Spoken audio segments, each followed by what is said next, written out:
د تحصیل میر امیدوارو کیسر جمال خان او د تجدید تحصیل دلته کې موجود د پارټۍ مشران ناظمین صاحبان او خصوصا زه د خپل د پریس ورونو ډېر زیات مشکور یم چې تاسو په ډېر شارټ نوټس باندې راغلی. زه د خپل ملګرو نه په دې باندې معذرت هم غواړم، خپل کارکونانو نه چې ټول له کورسو د دغه بندوبست نه دی شوی، خو دا شی موږ ډېر شارټ نوټس باندې راغوښتي وو. زموږ دا دومره لا تمام نه وه چې دومره ملګري به راجمع شي، ځکه چې ډېر شارټ نوټس باندې دغه شوي وو. بنیادي طور باندې دا پرون چې کوم الیکشن وشو د هغې بارې کې به زه یو څو خبرې کوم. په ټولو کې اول زه د میډیا په وساطت سره د قومي وطن پارټۍ د ټولو کارکونانو شکریه ادا کول غواړم. د هغې ټولو خلکو شکریه ادا کول غواړم چا چې خدمت اخیستی دی او د حکومت دباو، د ایم این ایز، ایم پی ایز، د وزیرانو دباو، د ترقیاتي کارونو لالچ چې دی هغه یې رستو کړی دی او خدمت یې اخیستی دی او د دې علاقې ترقي یې اخیستلې ده. هغې ټولو ووټرانو زه شکریه ادا کول غواړم. زه به لږ شروع د دې الیکشن نه مخکې نه لږ وکړم. کله چې دا تحصیل میر سیټ خالي شو نو پکار دا وه چې هغه وخت سره سمدست اسمبلی اجلاس راغوښتلی شوي وي او یو عبوري میر چې دی هغه جوړ کړی شوی دی او د هغې طریقې کار چې کوم په لا کې ورکړی شوي دي او په رولز کې ورکړی شوي دي هغه دا و چې د تحصیل ممبران چې دا به په خپلو کې رایوځای شي او بای شو اف هینډ چې دی هغه به خپل میر به د دې انټرم پیریډ لپاره منتخب کړي. هغې کې الیکشن دوران کې خو اجلاس رونه غوښتلی شو. الیکشن نه پس ته چې په هغې کې هلې ځلې شروع شوې نو چې هغوی دا وکتل چې یاره د قومي وطن پارټۍ اکثریت دی نو د هغې کې هغوی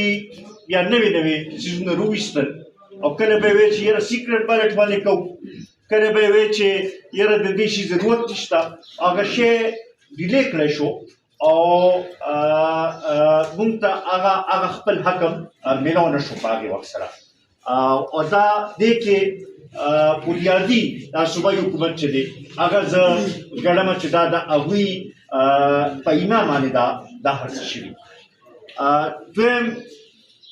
زه دا دغه کوم چې دا الیکشن چې کوم راوښتلی چې منعقد کړی شو یو خو په دې کې د الیکشن کمیشن هم چې کوم رول پلی کول پکار و هغه موږ ته ښکاره نه شو. باقاعده ایم پی ایز، باقاعده ایم این ایز، باقاعده منسټرانو چې دی په کیمپین کې حصه اخیستې ده او د هر یونین کونسل ته تللی دي او بیا په الیکشن په ورځ هم چې دی وزیرانو د پولینګ سټیشنو دورې کړي دي او خلک چې دی هغه په زور راویستلو کوشش هم کړی دی او متاثره کېدو په دې الیکشن پروسس باندې هغوی پوره یو رول پلی کړی دی پای کې. نو په هغې حوالې سره الیکشن کمیشن ته پکار دا وه چې د دې شي نوټس یې اخیستې وې هغه هغوی وانهخیستو. موږ په دې باندې الیکشن کمیشن دا ګڼو چې هغوی هم جانبدار رول پلی کړی دی. بیا ورسره که ډسټرکټ ریټرنینګ افیسر دی او که ریټرنینګ افیسر د دې حلقې دی د هغوی په رول باندې زموږ اعتراض دی او موږ دا ګڼو چې په دې دوران کې 2 ځله ډي ایس پي بدل کړی شو. حالانکه دا هر چاته پته ده چې یو ځای کې الیکشن وي نو بیا هغې دوران کې ټرانسفر سپورټ سټیم دلته کې نه کېږي او داسې تبادلې نه کېږي خو د هغې باوجود 2000 DSP بدل کړی شو او دا صرف دې لپاره دغه کړی شو چې د الیکشن نتیجه چې ده په هغې باندې اثر انداز شي دا شی نو دا په دغې حوالې سره مونږ د دغې د ډسټرکټ ریټرنینګ افیسر او د ریټرنینګ افیسر په رول باندې زمونږ اعتراض دی بیا کم طریقې سره چې الیکشن وشو بوګس ووټس پکې وروتل باقاعده ریپورټ شوي دي پکار خو دا وه چې یو پولینګ سټیشن کې بوګس ووټ روزي نو د هغه ځای پریزایډینګ افیسر چې دی هغه ووټس په بیل کړي او په هغې باندې به ریپورټ لیکي او هغه به سبمټ کوي چې یاره داسې دا ووټس ووتل او دا داسې په هغې باندې سټمپ نه و یا دا غلطي وه دې کې دا غلطي وه ووټس ووتل ونیولې شو باقاعده تاسو میډیا والا هم کتل چې مارغانو کې په هغې باندې لوی جګړه مو شوه دغه شانتي په زیم کې وروتل دغه شانتي دادو کلي کې وروتل نور کافي پولینګ سټیشنو کې دا دغه وروتل او د هغې باندې نه څه ریپورټ واخیستلی شو نه هغه لحاظ سره ریټرنینګ افیسر طرفه څه دغه وشو نو دغه هم مونږ د شک په نظر سره ګورو او مونږ دا ګڼو چې دا زیاتې د دې تحصیل خلکو سره زیاتې شوې دي بیا سره د کاونټینګ په وخت کې دا د کینډیډیټ د چیف پولینګ ایجنټ یا د کینډیډیټ د نماینده حق وي چې هغه ریټرنینګ افیسر سره کینی او کله چې ریزلټس راځي چې هغوی کوم ریزلټس کمپایل کړي دي چې د کینډیډیټ مخامخ هغه کمپایل شي دغه کې پکار دا وه چې میډیا هم کې انوالو شوي مونږ په دې باندې احتجاج هم کوو او د دې خبرې غندنه هم کوو چې د ریزلټس کمپایل کېدو وخت کې دوی نه کینډیډیټس درنه پرېښودل نه میډیا ته اکسس ورکړی شو صرف یو مخصوص حکومتي پارټي وه د هغې نمایندګانو له اکسس ورکړی شوی او هغوی به دلته تلل راتلل نور باقي چې د نورو پارټو ته دغه نه و نو هغې سره په دې ټول پروسس باندې یو ګوته اوچتولی کېږي او د ریټرنینګ افیسر رول چې دی په هغې باندې یو ګوته اوچتولی کېږي بیا دې سره یو خبره خو خیر واضح شوه چې جنرال الیکشن کې چې اسټابلیشمنټ پکې انوالومنټ و نو رزلټ یو شانتي و چې دې ځل اسټابلیشمنټ نه و خالي صوبایي حکومت و نو بیا تاسو وکتل چې د قومي وطن پارټۍ کارکونانو بیا خپل ټیک ټاک رول او خپل صحیح ځای نیولی دی او دا هم اوس مونږ اوس هم دا ګڼو چې دا الیکشن قومي وطن پارټۍ ګټلی دی او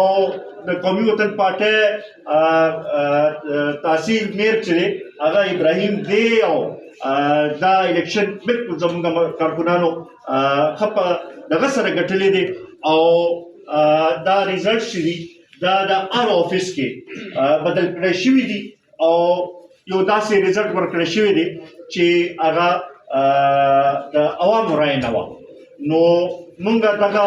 ریزلټ هم مسترد کوو مونږ دا الیکشن هم مسترد کوو مونږ به دې لپاره خپل قانوني چارهجویي به هم کوو د ریکاونټینګ درخواست مونږ ورکړو خو هغه یې اکسپټ نه کړو حالانکې دا د کینډیډیټ حق جوړېږي چې د ریکاونټینګ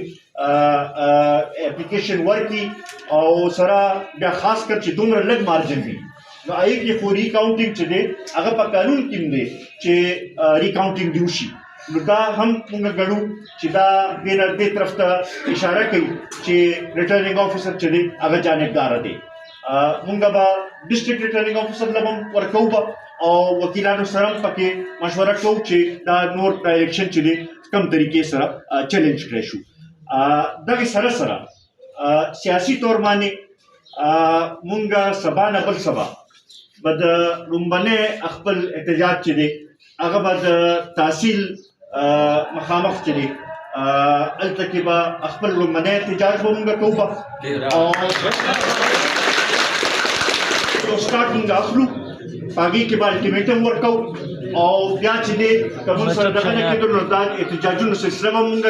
بړاوو به او که د چا دا خیالي چې هغوی په زوره به مونږ دا تحصیل وچلولی شي دا د هغوی خامخیالي ده دا تحصیل که بندولو ضرورت هم وي مونږ به دا ټول تحصیل به مونږ دا هم ویل غواړو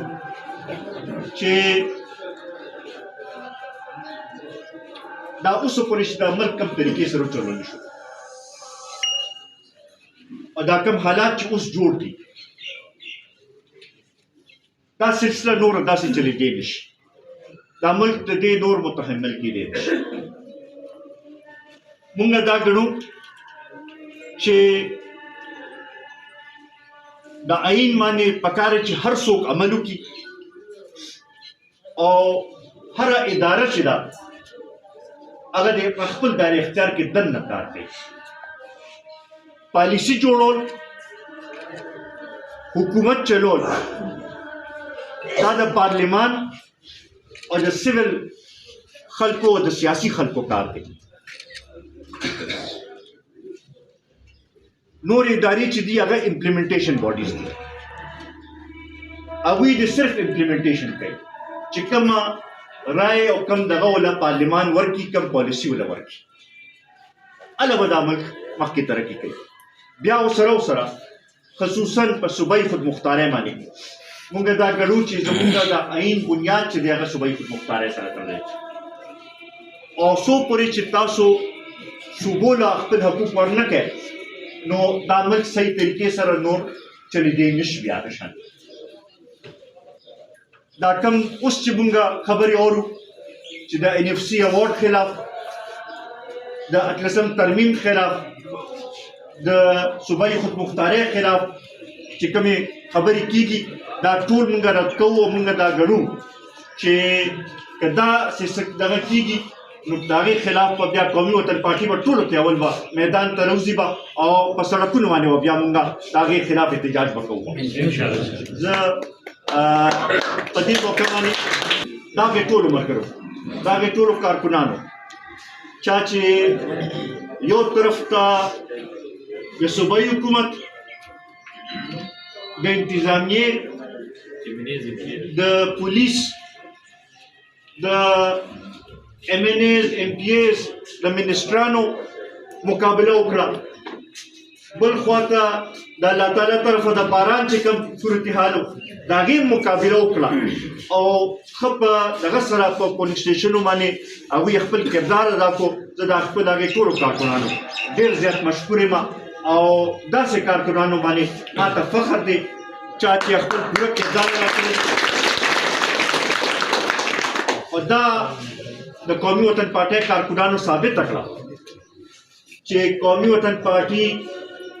که تنګي تحصیل دی که ضلع 400 ده او که خیبر پښتونخوا ده او که بلوچستان او نور د پښتون بیلټ کم دغه دي د هغې کې د قومي وطن پارټۍ یو خپل حیثیت دی او انشاءالله د پښتنو د حقوقو لپاره مونږ خپل کردار چې دی هغه به همغه شانتې فعال کردار به ادا کوو به د بعضې خلکو په شانتې صوبې موبې نه پرېږدو بعضې خلکو په شانتې د یو سیټ لپاره چې دی هغه خپل بیانیې او خپل دغه نه مونږ لرې کېږو نه انشاءالله مونږ به بغیر د پارلمان د سیټونو نه چې دی د خپل قوم د خپل د خلکو د خپل د علاقې د حقوقو لپاره به خپل کردار به ادا کوو به زه یو ځل بیا د ټولو ملګرو کوو دا دغه چې احتجاج چې دی دا چونکې سبا نه بل سبا یوم مۍ ده نو هغې سره موږ نه دغه کوو ځکه چې یوم مۍ د مزدورانو ورځ ده او موږ نه غواړو چې هغه دې سره دغه شي نو دا به 2 مۍ ته به دا احتجاج به موږ کوو به 2 بجې د تحصیل مخامخ